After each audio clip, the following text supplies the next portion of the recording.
जय श्री कृष्णा। तृतीय स्कंद, पहला अध्याय। उद्धव और विदुर की भेंट। श्री सुखदेव जी ने कहा, परीक्षित, जो बात तुमने पूछी है वही पूर्व काल में अपने सुख समृद्धि से पूर्ण घर को छोड़कर वन में गए हुए विदुर जी ने भगवान मैत्रेय जी से पूछी थी। जब सर्वेश्वर भगवान श्री कृष्ण पांडवों के दूत बनकर गए थे, तब वे दुर्योधन के महलों को छोड़कर उसी विदुर जी के घर में उसे अपना ही समझकर बिना बुलाए चले गए थे। राजा परीक्षित ने पूछा, प्रभो, यह तो बतलाइए कि भगवान मैत्रेय के साथ विदुर जी का समागम कहाँ और किस समय हुआ। पवित्र आत्मा विदुर ने महात्मा मैत्रेय जी से कोई साधारण प्रश्न नहीं किया होगा, क्योंकि उसे तो मैत्रेय जी जैसे साधु शिरोमणि ने अभिनंदन पूर्वक उत्तर देकर महिमान्वित किया था। सूत जी कहते हैं, सर्वज्ञ श्री सुखदेव जी ने राजा परीक्षित के इस प्रकार पूछने पर अति प्रसन्न होकर कहा, सुनो। सुखदेव जी कहने लगे, परीक्षित, यह उन दिनों की बात है जब अंधे राजा धृतराष्ट्र ने अन्यायपूर्वक अपने दुष्ट पुत्रों का पालन पोषण करते हुए अपने छोटे भाई पांडु के अनाथ बालकों को लाक्षा भवन में भेजकर आग लगवा दी। जब उनकी पुत्र वधू और महाराज युधिष्ठिर की पत्नी की पटरानी द्रौपदी के केश दुशासन ने भरी सभा में खींचे, उस समय द्रौपदी की आंखों से आंसुओं की धारा बह चली और उस प्रवाह से उसके वक्षस्थल पर लगा हुआ केसर भी बह चला। किंतु धृतराष्ट्र ने अपने पुत्र को उस कुकर्म से नहीं रोका। दुर्योधन ने सत्यपरायण और भोले भाले युधिष्ठिर का राज्य जुए में अन्याय से जीत लिया और उन्हें वन में निकाल दिया। किंतु वन से लौटने पर प्रतिज्ञानुसार जब उन्होंने अपना न्यायोचित पैतृक भाग मांगा, तब भी मोहवश उन्होंने उस अजात शत्रु युधिष्ठिर को उनका हिस्सा नहीं दिया। महाराज युधिष्ठिर के भेजने पर जब उस जगत गुरु भगवान श्री कृष्ण ने कौरवों की सभा में हित भरे सुमधुर वचन कहे, जो भीष्मादि सज्जनों को अमृत से लगे, पर कुरुराज ने उनके कथन को कुछ भी आदर नहीं दिया। देते कैसे, उनके तो सारे पुण्य नष्ट हो चुके थे। फिर जब सलाह के लिए विदुर जी को बुलाया गया, तब मंत्रियों में श्रेष्ठ विदुर जी ने राजभवन में जाकर बड़े भाई धृतराष्ट्र के पूछने पर उन्हें वह सम्मति दी, जिसे नीति शास्त्र के जानने वाले पुरुष विदुर नीति कहते हैं। उन्होंने कहा, महाराज, आप अजात शत्रु महात्मा युधिष्ठिर को उनका हिस्सा दे दीजिए। वे आपके न सहने योग्य अपराध को भी सह रहे हैं। भीम रूप काले नाग से तो आप भी बहुत डरते हैं। देखिए, वह अपने छोटे भाइयों के सहित बदला लेने के लिए बड़े क्रोध से फुफकारे मार रहा है। आपको पता नहीं, भगवान श्री कृष्ण ने पांडवों को अपना लिया है। वे यदुवीरों के आराध्य देव इस समय अपनी राजधानी द्वारकापुरी में विराजमान हैं। उन्होंने पृथ्वी के सभी बड़े बड़े राजाओं को अपने अधीन कर लिया है, तथा ब्राह्मण और देवता भी उन्हीं के पक्ष में हैं, जिसे आप पुत्र मानकर पाल रहे हैं, तथा जिसकी हाँ में हाँ मिलाते जा रहे हैं। उस दुर्योधन के रूप में तो मूर्तिमान दोष ही आपके घर में घुसा बैठा है। यह तो साक्षात भगवान श्री कृष्ण से द्वेष करने वाला है। इसी के कारण आप भगवान श्री कृष्ण से विमुख होकर श्रीहीन हो रहे हैं। अतएव यदि आप अपने कुल की कुशलता चाहते हैं तो इस दुष्ट को तुरंत ही त्याग दीजिए। विदुर जी का ऐसा सुंदर स्वभाव था कि साधु जन भी उसे प्राप्त करने की इच्छा करते थे, किंतु उनकी यह बात सुनते ही कर्ण, दुशासन और शकुनी के सहित दुर्योधन ने दुर्योधन के होठ अत्यंत क्रोध से फड़फड़ाने लगे और उसने उनका तिरस्कार करते हुए कहा, अरे इस कुटिल दासी पुत्र को यहाँ किसने बुलाया है? यह जिनके टुकड़े खा खाकर जीता है, उन्हीं के प्रतिकूल होकर शत्रु का काम बनाना चाहता है। इसके प्राण तो मत लो, परंतु इसे हमारे नगर से तुरंत बाहर निकाल दो। भाई के सामने ही कानों में बाण के समान लगने वाले इन अत्यंत कठोर वचनों से मर्माहत होकर भी विदुर जी ने कुछ बुरा न माना और भगवान की माया को प्रबल समझकर अपना धनुष राजद्वार पर रख वे हस्तिनापुर से चल दिए। कौरवों को विदुर जैसे महात्मा बड़े पुण्य से प्राप्त हुए थे। वे हस्तिनापुर से चलकर पुण्य करने की इच्छा से भूमंडल में तीर्थपाद भगवान के क्षेत्रों में विचरने लगे, जहाँ श्री हरि, ब्रह्मा, रुद्र, अनंत आदि अनेकों मूर्तियों के रूप में विराजमान हैं। जहाँ जहाँ भगवान की प्रतिमाओं से सुशोभित तीर्थ स्थान, नगर, पवित्र वन, पर्वत, निकुंज और निर्मल जल से भरे हुए नदी, सरोवर आदि थे, उन सभी स्थानों में वे अकेले ही विचरते रहे। अवधूत वेश में स्वच्छंदता पूर्वक पृथ्वी पर विचरते थे, जिससे आत्मीय जन उन्हें पहचान न सके। वे शरीर को सजाते न थे, पवित्र और साधारण भोजन करते, शुद्ध वृत्ति से जीवन निर्वाह करते, प्रत्येक तीर्थ में स्नान करते, जमीन पर सोते और भगवान को प्रसन्न करने वाले व्रतों का पालन करते रहते थे। इस प्रकार भारतवर्ष में ही विचरते विचरते जब तक वे प्रभास क्षेत्र में पहुँचे, तब तक भगवान श्री कृष्ण की सहायता से महाराज युधिष्ठिर पृथ्वी का एक छत्र अखंड राज्य करने लगे थे। वहाँ उन्होंने अपने कौरव बंधुओं के विनाश का समाचार सुना, जो आपस की कलह के कारण परस्पर लड़ भिड़कर उसी प्रकार नष्ट हो गए थे, जैसे अपनी ही रगड़ से उत्पन्न हुई आग से बांसों का सारा जंगल जलकर खाक हो जाता है। यह सुनकर वे शोक करते हुए चुपचाप सरस्वती के तीर पर आए।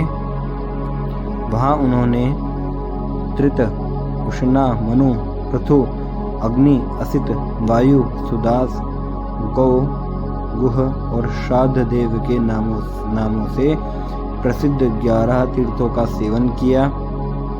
इनके सिवा पृथ्वी में ब्राह्मण और देवताओं के स्थापित किए हुए जो भगवान विष्णु के और भी अनेकों मंदिर थे, जिनके शिखरों पर भगवान के प्रधान आयुध चक्र के चिन्ह थे और जिनके दर्शन मात्र से श्री कृष्ण का स्मरण हो आता था, उनका भी सेवन किया।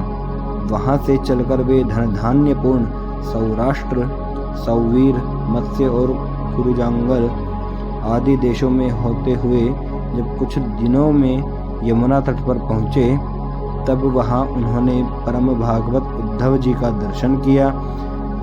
वे भगवान श्री कृष्ण के प्रख्यात सेवक और अत्यंत शांत स्वभाव थे। वे पहले बृहस्पति जी के शिष्य रह चुके थे। विदुर जी ने उन्हें देखकर प्रेम से गाढ़ आलिंगन किया और उनसे अपने आराध्य भगवान श्री कृष्ण और उनके आश्रित अपने स्वजनों का कुशल समाचार पूछा। विदुर जी कहने लगे, उद्धव जी, पुराण पुरुष बलराम जी और श्री कृष्ण ने अपने ही नाभि कमल से उत्पन्न हुए ब्रह्मा जी की प्रार्थना से इस जगत में अवतार लिया है। वे पृथ्वी का भार उतारकर सबको आनंद देते हुए अब श्री वसुदेव जी के घर कुशल से रह रहे हैं ना। प्रियवर, हम कुरुवंशियों के परम सुहृद और पूज्य वसुदेव जी, जो पिता के समान उदारता पूर्वक अपनी कुंती आदि बहनों को उनके स्वामियों का संतोष कराते हुए उनकी सभी मनचाही वस्तुएं देते आए हैं, आनंद पूर्वक है ना। प्यारे उद्धव जी, यादवों के सेनापति वीरवर प्रद्युम्न जी तो प्रसन्न है ना, जो पूर्व जन्म में कामदेव थे तथा जिन्हें देवी रुक्मिणी जी ने ब्राह्मणों की आराधना करके भगवान से प्राप्त किया था।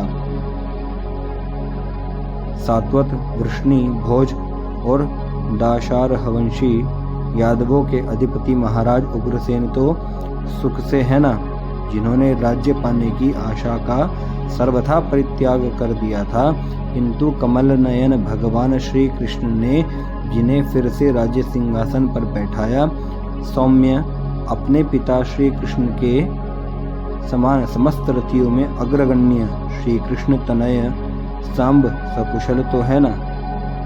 ये पहले पार्वती जी के द्वारा गर्भ में धारण किए हुए स्वामी कार्तिक हैं। अनेकों व्रत करके जाम्बवती ने इन्हें जन्म दिया था। जिन्होंने अर्जुन से रहस्य युक्त धनुर्विद्या की शिक्षा पाई है, वे सात्यकी तो कुशल पूर्वक है। वे भगवान श्री कृष्ण की सेवा से अनायास ही भगवत जनों की उस महान स्थिति पर पहुंच गए जो बड़े बड़े योगियों को भी दुर्लभ है।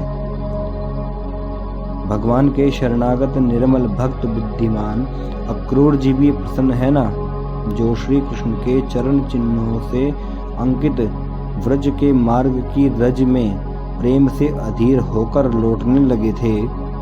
भोजवंशी देवक की पुत्री देवकी जी अच्छी तरह से है ना, जो देव माता अदिति के समान ही साक्षात विष्णु भगवान की माता है। जैसे वेदत्रयी यश विस्तार रूप अर्थ को अपने मंत्रों में धारण किए रहती है, उसी प्रकार उन्होंने भगवान श्री कृष्ण को अपने गर्भ में धारण किया था। आप भक्तजनों की कामनाएं पूर्ण करने वाले भगवान अनिरुद्ध जी सुखपूर्वक है ना, जिन्हें शास्त्र वेदों के आदि कारण और अंतःकरण चतुष्टय के चौथे अंश मन के अधिष्ठाता बतलाते हैं। सौम्य स्वभाव उद्धव जी अपने हृदयेश्वर भगवान श्री कृष्ण का अनन्य भाव से अनुसरण करने वाले, जो हृदयिक सत्यभामानंदन, चारुदेशन और गद आदि अन्य भगवान के पुत्र हैं, वे सब भी कुशल पूर्वक है ना। महाराज युधिष्ठिर अपनी अर्जुन और श्री कृष्ण रूप दोनों भुजाओं की सहायता से धर्म मर्यादा का न्याय पूर्वक पालन करते हैं ना। मैं दानव की बनाई हुई सभा में इनके राज्य वैभव और दबदबे को देखकर दुर्योधन को बड़ा डाह हुआ था।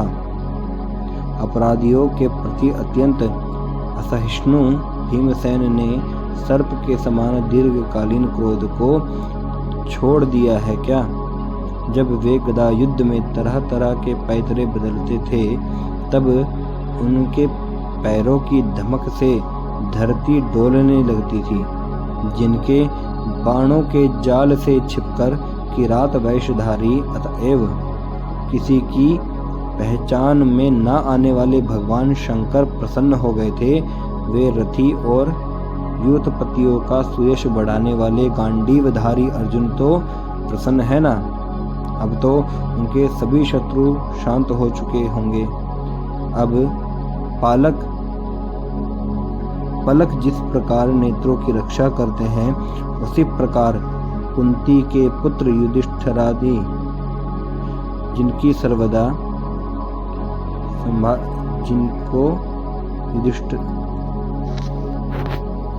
उसी प्रकार कुंती के पुत्र युधिष्ठिर आदि जिनकी सर्वदा संभाल रखते हैं और कुंती ने ही जिनका लालन पालन किया है, वे मार्द्री के यमज पुत्र नकुल सहदेव कुशल से तो है ना। उन्होंने युद्ध में शत्रु से अपना राज्य उसी प्रकार छीन लिया जैसे दो गरुड़ इंद्र के मुख से अमृत निकाल लाए। अहो, बेचारी कुंती तो राजर्षि श्रेष्ठ पांडु के वियोग में मृत प्राय सी होकर भी इन बालकों के लिए ही प्राण धारण किए हुए हैं। रथियों में श्रेष्ठ महाराज पांडु ऐसे अनुपम वीर थे कि उन्होंने केवल एक धनुष लेकर ही अकेले चारों दिशाओं को जीत लिया था। सौम्य स्वभाव। उद्धव जी, मुझे तो अधः पतन की ओर जाने वाले उन धृतराष्ट्र के लिए बार बार शोक होता है जिन्होंने पांडवों के रूप में अपने परलोकवासी भाई पांडु से ही द्रोह किया तथा अपने पुत्रों की ही हाँ में हाँ मिलाकर अपने हितचिंतक मुझको भी नगर से निकलवा दिया। किंतु भाई, मुझे इसका कुछ भी खेद अथवा आश्चर्य नहीं है। जगत विधाता भगवान श्री कृष्ण ही मनुष्यों की सी लीलाएं करके लोगों की मनोवृत्तियों को भ्रमित कर देते हैं। मैं तो उन्हीं की कृपा से उनकी महिमा को देखता हुआ दूसरों की दृष्टि से दूर रहकर सानंद विचर रहा हूँ। यद्यपि कौरवों ने उनके बहुत से अपराध किए, फिर भी भगवान ने उनकी इसलिए उपेक्षा कर दी थी कि वे उनके साथ उन दुष्ट राजाओं को भी मारकर अपने शरणागतों का दुख दूर करना चाहते थे, जो धन विद्या और जाति के मद से अंधे होकर कुमार्गगामी हो रहे थे और बार बार अपनी सेनाओं से पृथ्वी को कपा रहे थे। उद्धव जी, भगवान श्री कृष्ण जन्म और कर्म से रहित हैं, फिर भी दुष्टों का नाश करने के लिए और लोगों को अपनी ओर आकर्षित करने के लिए उनके दिव्य जन्म कर्म हुआ करते हैं। नहीं तो भगवान की तो बात ही क्या। दूसरे जो लोग गुणों से पार हो गए हैं, उनमें भी ऐसा कौन है जो इस कर्माधीन देह के बंधन में पड़ना चाहेगा। अतः मित्र, जिन्होंने अजन्मा होकर भी अपनी शरण में आए हुए समस्त लोकपाल और आज्ञाकारी भक्तों का प्रिय करने के लिए यदुकुल में जन्म लिया है, उन पवित्र कीर्ति श्री हरि की बात सुनाओ। तृतीय स्कंद, पहला अध्याय समाप्त। जय जय श्री राधे श्याम।